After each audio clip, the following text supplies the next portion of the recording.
Hello दोस्तों। इस video में वर्णिका भाग 2 पुस्तक के पाठ 5 धरती कब तक घूमेगी कहानी से संबंधित महत्वपूर्ण ऑब्जेक्टिव को बताने वाला हूं। इसके पहले चार चैप्टरों के कहानियों का ऑब्जेक्टिव मैं बता चुका हूं। ठीक है, तो थोड़ा सा हम लोग रिपीट कर लेते हैं कि दही वाली जो मंगमा कहानी था वो किस भाषा से लिया गया था। तो वो कन्नड़ भाषा से लिया गया था। इसके लेखक कौन थे? तो श्रीनिवास थे। और दही वाली मंगमा जो कहानी था उसका रूपांतरण करने वाले व्यक्ति कौन थे? तो B.R. नारायण थे। ठीक है, अब सेकंड चैप्टर था दहते विश्वास। तो दहते विश्वास यह उड़िया की भाषा से ली गई थी, जिसके लेखक सात कोड़ी होता है। ठीक है, इसका रूपांतरण करने वाले व्यक्ति का नाम क्या था? राजेंद्र प्रसाद। ठीक है, तीसरा चैप्टर था माँ, जो कि गुजराती भाषा से ली गई थी। इसके लेखक ईश्वर पेटलीकर थे और इसको हिंदी में रूपांतरित करने वाले व्यक्ति गोपाल दास नागर थे। ठीक, चौथा चैप्टर जो था वो नगर था, जो तमिल भाषा से ली गई थी। इसके लेखक सुजाता थे। इसके लेखक कौन थे? सुजाता थे। और इसको रूपांतरित करने वाले व्यक्ति K.A. जमुना थे। और पांचवा जो पाठ है यानी धरती कब तक घूमेगी, ये राजस्थानी भाषा है। इसके लेखक सावर दैया है और इसको हिंदी में रूपांतरित करने वाले व्यक्ति खुद सावर दैया ही हैं। ठीक है, तो इस चैप्टर को शुरू करते हैं और इसमें देखते हैं कितना, अब इसमें जितना ऑब्जेक्टिव है उसके बारे में हम लोग पूरा समझते हैं। ठीक है, चलिए।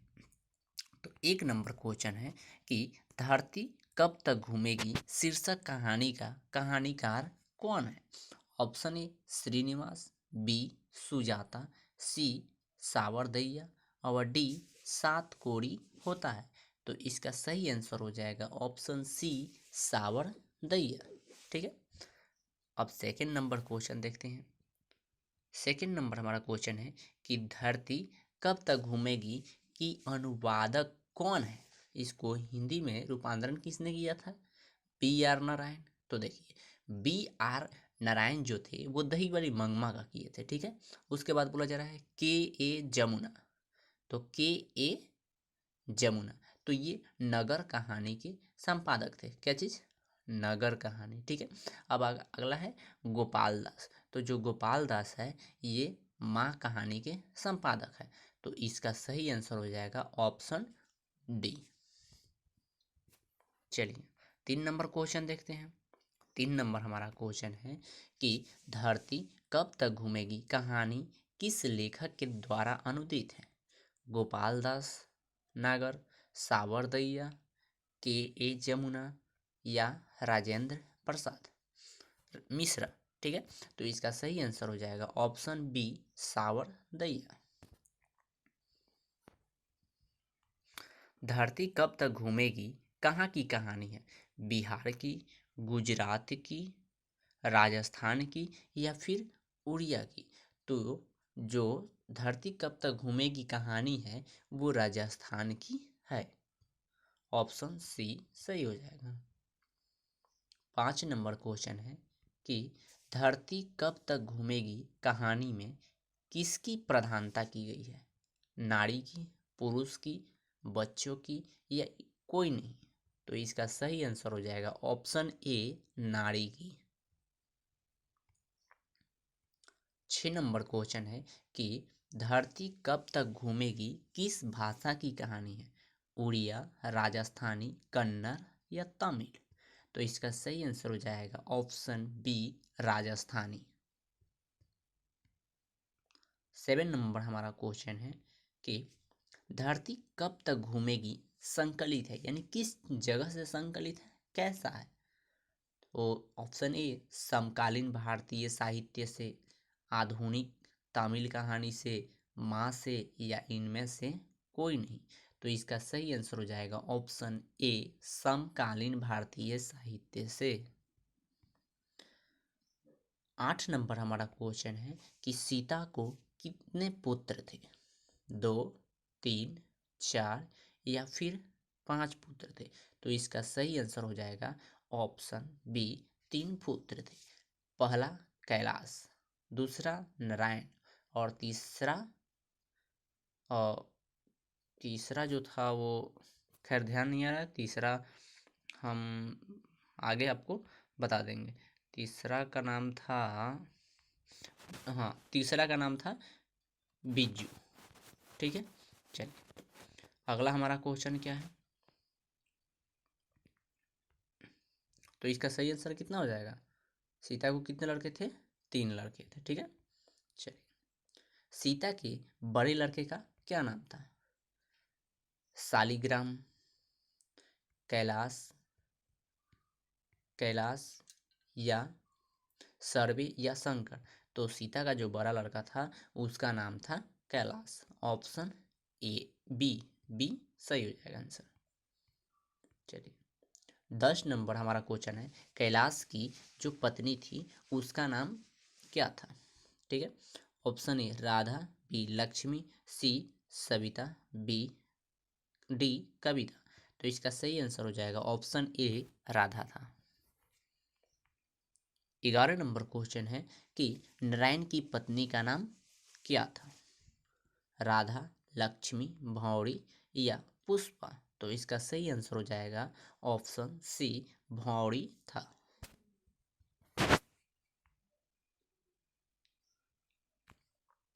12 नंबर, बीजू की पत्नी का नाम क्या था?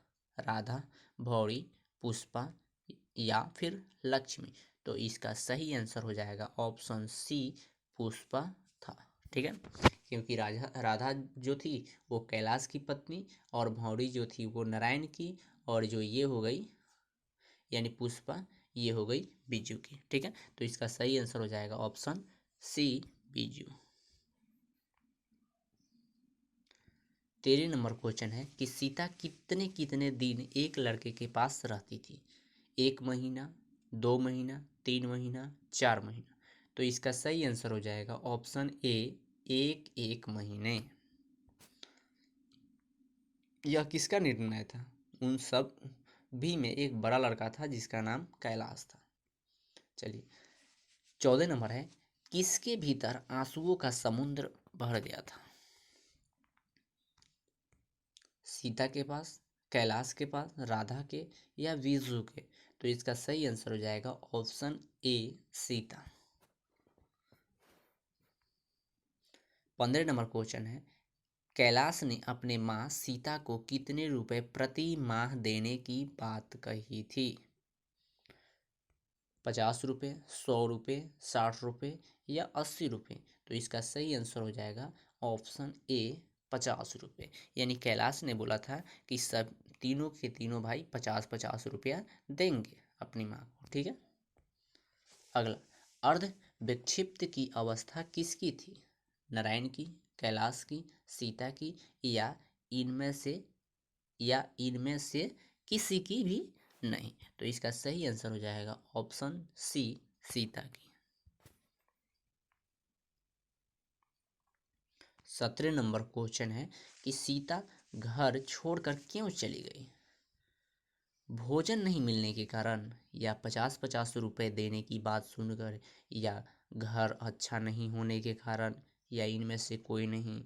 तो इसका सही आंसर हो जाएगा ऑप्शन बी 50-50 रुपए देने की बात सुनकर। क्योंकि वो सोची कि जब 50-50 रुपया लूँगी इसका मतलब कि उन सब का नौकरानी बनकर रहूँगी, इसलिए वो घर छोड़ने का निर्णय ले ली। तो इसका सही आंसर ऑप्शन बी हो जाएगा। धरती कब तक घूमेगी कहानी में किसकी प्रधानता है? नारी की, पुरुष की, बच्चों की या कोई नहीं। तो इसका सही आंसर हो जाएगा ऑप्शन ए नारी की। धरती कब तक घूमेगी कहानी का प्रमुख पात्र कौन है? ऑप्शन ए पपाती, बी मंगमा, सी लक्ष्मी और डी सीता। तो इसका सही आंसर हो जाएगा ऑप्शन ए पपाती। अगला 20 नंबर हमारा को सॉरी क्या है कि धरती कब तक घूमेगी कहानी का प्रमुख पात्र कौन है? तो एक्चुअली इसका सही पात्र हो जाएगी जो हो जाएगी वो क्या सीता हो जाएगी। ठीक है, ये मिस्टेक से पापाती बोल दिए थे।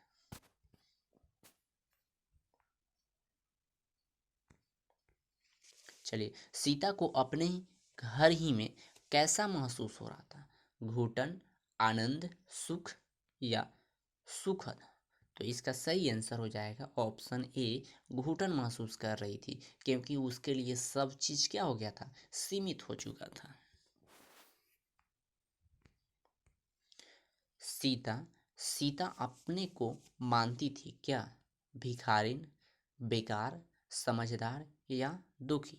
तो इसका सही आंसर हो जाएगा ऑप्शन बी, भिखारिन मानती थी, क्योंकि बच्चा एक खेल खेल रहे थे कि माँ माँ मुझे एक रोटी दे, तो वहाँ रोटी मिल जाता था, फिर वो बोलती थी, मतलब खेला में लड़का बोलते थे कि तू अब अगले घर जाके खा ले, उसी हिसाब से वो सोचती थी कि मैं भिखारिन हूँ।